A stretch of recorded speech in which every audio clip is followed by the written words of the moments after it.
можно представить следующим образом. Во-первых, выбирается цель талисмана. Во-вторых, используя астрологию, я выбираю 3 момента времени, которые наилучшим образом подходят для цели талисмана. В-третьих, берется нужный материал и готовится к превращению в талисман. В-четвертых, создается тело талисмана, то есть пустая форма из нужного материала. В-пятых, создается душа талисмана, то есть на него наносятся предварительно подготовленные магические изображения. В-шестых, талисман наделяется духом, то есть как минимум он проходит ритуальное очищение, а как максимум в него вливаются нематериальные силы духов. Наконец, в-седьмых, если мы все-таки наделяли талисман силами духов, эти силы необходимо изгнать, когда талисман выполнил свою задачу. В результате у нас остается металлический талисман с высеченными на нем магическими символами. Приветствую вас под розой. Сегодня вы сможете увидеть то, что вряд ли вам кто-нибудь еще покажет, кроме меня. Речь идет о методе, которым на протяжении многих веков пользуются маги и астрологи для достижения любых целей. Здесь нет жертвоприношений, вязания узелков, таинственных разводов руками. Вот, я сейчас это почистю, уберу. И прочей шарлатанской атрибутики. Поскольку в суровой реальности метод, которым пользуются маги, заключается в создании планетарного талисмана, способного менять судьбу, предопределенную звездами. Конечно, все секреты я не буду раскрывать, но об основных моментах расскажу. Этих моментов 7. Момент первый. Определение цели.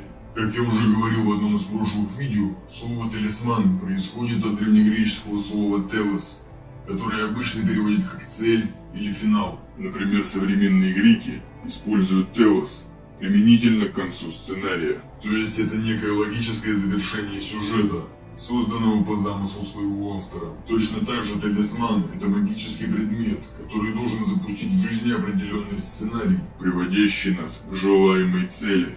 Это подобно принципу домино, где нужно сбить правильную костяшку, чтобы добиться желаемого, разрешить ситуацию, избавиться от проблемы. Соответственно, главным условием работоспособности талисмана является то, насколько хорошо вы осознаете цель, для достижения которой он предназначен. Приведу пример. Человек хочет открыть свое дело, но знает об определенных подводных камнях, и потому обращается к магу с просьбой создать талисман, который нашел бы ему спонсора. Однако клиент не рассказал о конкуренте, обладающем связями в госструктурах, с помощью которых и помешал бы открытию бизнеса. Это типичный случай неправильного выбора цели. Здесь надо было делать талисман не на приобретение спонсора, а на лояльность со стороны госструктур. То есть не талисман Юпитера, а талисман Солнца. Потому перед созданием талисмана делается астрологический прогноз. С помощью хорарной астрологии я получил информацию о конкуренте, поговорил об этом с клиентом, и в результате нам удалось избежать вредных последствий, которые неизбежно последовали бы, сделай я не тот талисман. Точно так же человек может, допустим, обратиться к магу, чтобы наладить отношения со второй половинкой. Но иногда случается так, что ему самому через месяц эта самая половинка становится безразлична. Говоря между нами, именно такова судьба многих так называемых приворотов, эгелиетов и так далее. Таким образом, в первую очередь, надо четко понимать цель талисмана, и именно с этого начинается его создание. Момент второй.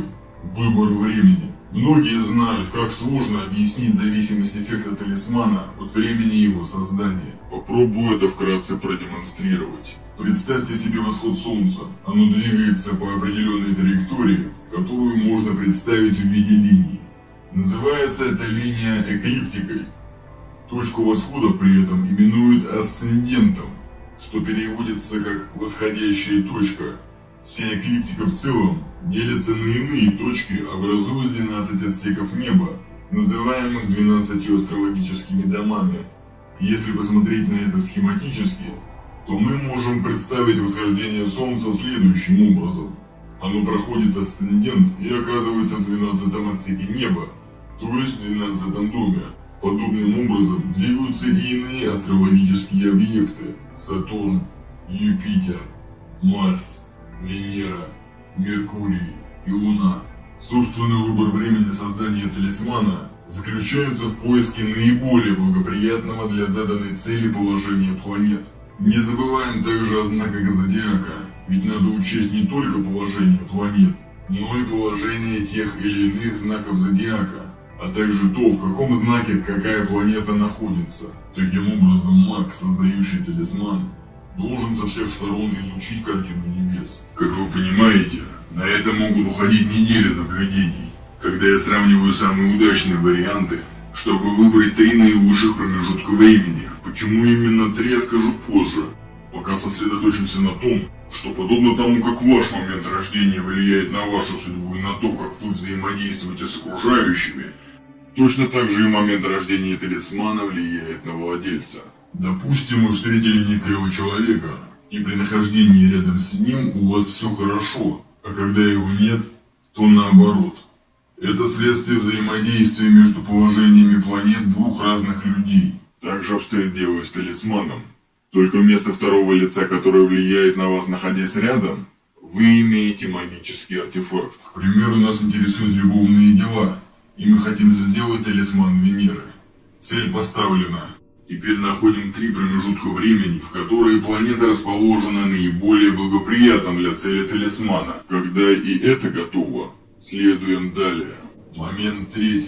Выбор материала. Для талисманов используют различные субстанции. Воск, дерево, металл, камни и так далее. Так как в своем видео я хочу показать один из самых древних способов создания талисмана, я возьму металл. 7 планетам древней астрологии соответствуют 7 металлов.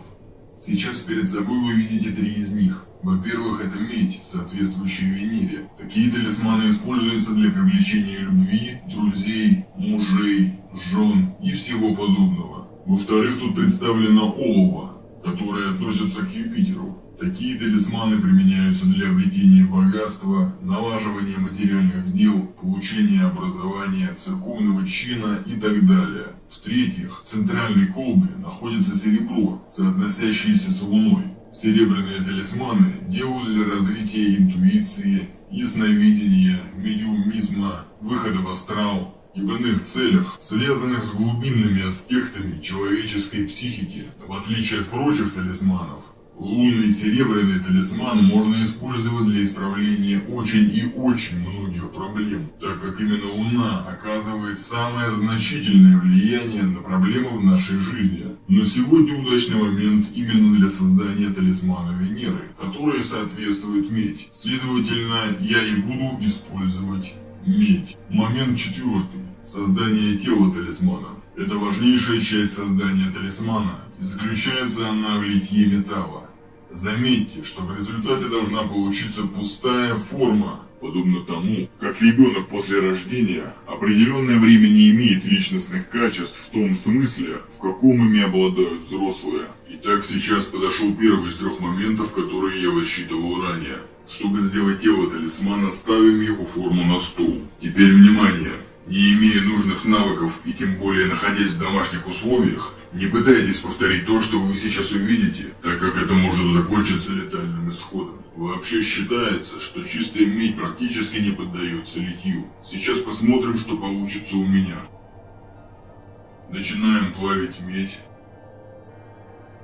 Конечно, я слышал о разных способах изготовления талисманов из металлов, однако практика показывает, что именно наблюдаемый вами сейчас метод является самым эффективным. Итак, я полностью расплавляю медь, и когда она залита в мою форму, самое время ее остудить в холодной воде.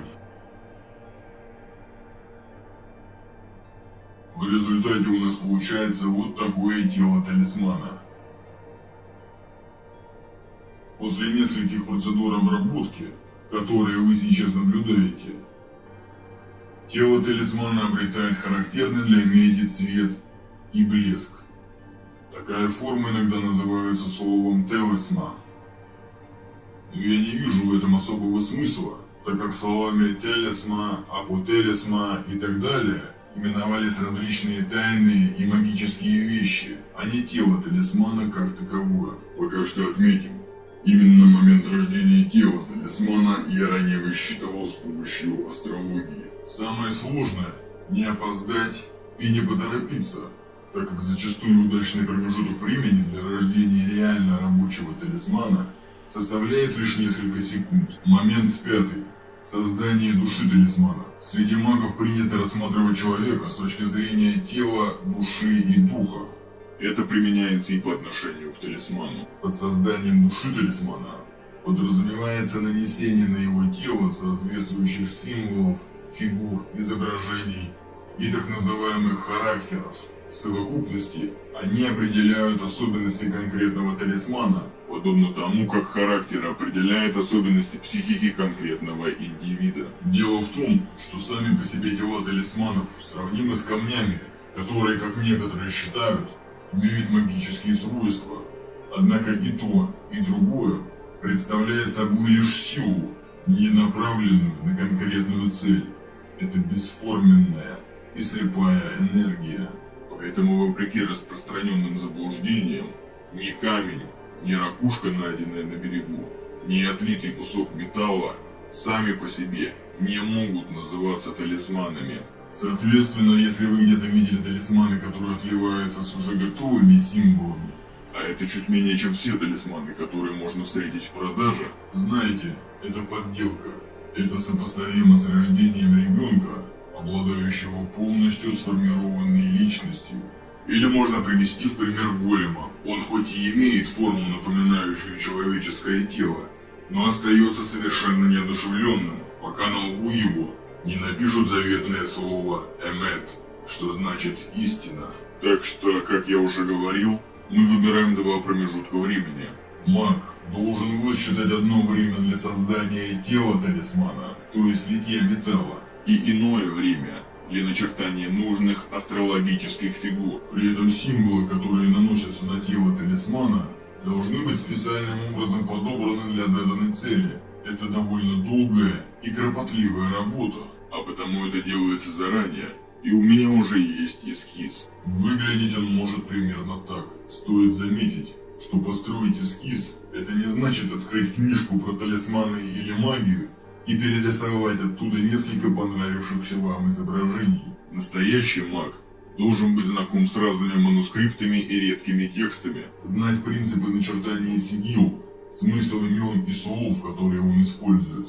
Это особенно важно с учетом того, что во всех, без исключения опубликованных книгах, где приводятся изображения талисманов, присутствует бесчисленное количество ошибок. Итак, эскиз у меня уже есть, и настало время наносить изображение. Делать это можно разными методами. Главное соблюсти время. Когда наступила нужная минута, приступаем к работе. Лично я часто делаю лазерную гравировку. Она хорошо подходит миниатюрным медным талисманам Венеры. Также это позволяет мне выбирать нужный момент наиболее точно, достигая самых благоприятных эффектов. При этом знаки наносятся часто на обе стороны талисмана, так как каждая из них выполняет свою собственную функцию. Когда гравировка завершена, талисман обретает душу, то есть его свойства становятся не общими и абстрактными, а конкретными. И если, подобно магическим камням, тело талисмана Венеры, сделанное в нужное время, дает лишь то, что не надо, или вовсе ничего не дает, то после начертания символов талисман начинает служить четко поставленной цели. Например, этот талисман найдет мужа своей владелицы. Приводя в пример того же голема, начертание символов на талисмане сродни начертанию магических слов на големе, что приводит к его оживлению, благодаря чему он и начинает служить своему хозяину.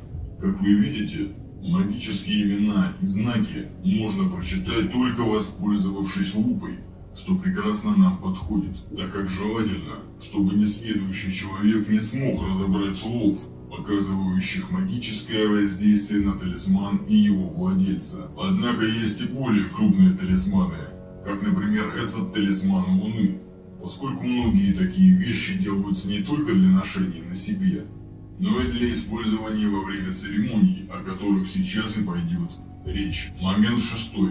Дух талисмана. Завершающим этапом создания талисмана является его освещение.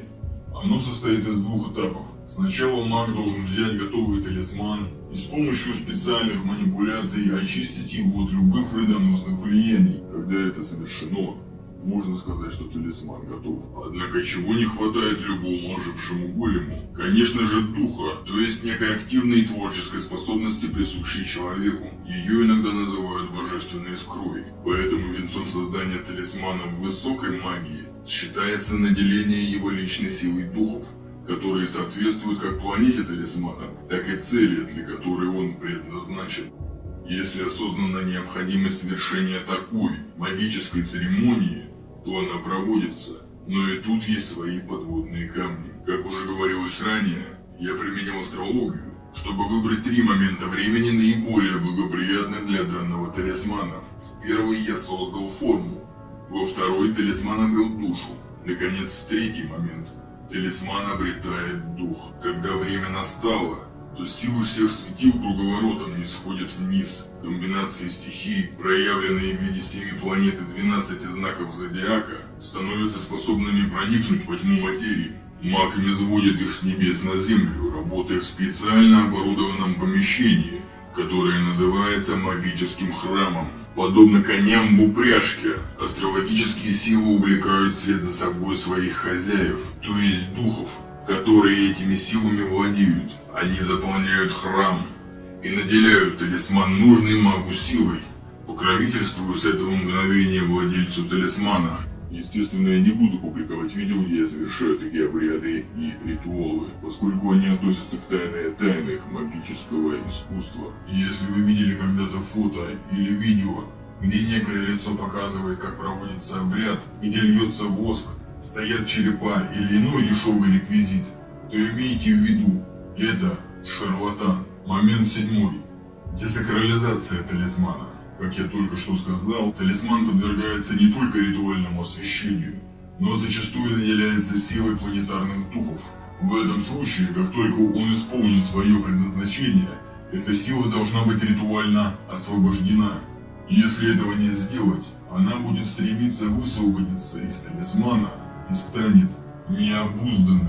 Тогда такой талисман станет проклятым и будет приносить лишь одни несчастье. Если вернуться к аллегории с големом, можете представить себе это существо, вышедшим из-под контроля. Тогда оно способно напасть даже на своего хозяина. Чтобы этого избежать, по завершении действия талисмана, он возвращается магу, который проводит над ним еще одну, последнюю церемонию. Когда сила планетарного духа покинула артефакт, его можно использовать теперь в качестве украшения или сувенира. В случае с големом, маг должен стереть на его лбу одну букву. Тогда вместо слова «эмет», что переводится как «истина», получится слово «мед», что переводится как «мертв». Однако надо помнить, что однажды изображенные на талисмане символы всегда являются слепком природы той или иной планеты и той или иной цели.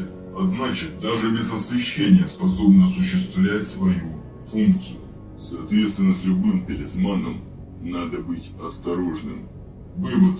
В целом, что хотел, я рассказал о методе, которым пользуюсь сам. Надеюсь, вы смогли почерпнуть что-то новое и убедились, что магическое искусство создания талисманов весьма кропотливое занятие, и оно не имеет ничего общего с теми предметами, которые продаются в различных лавках в промышленных масштабах.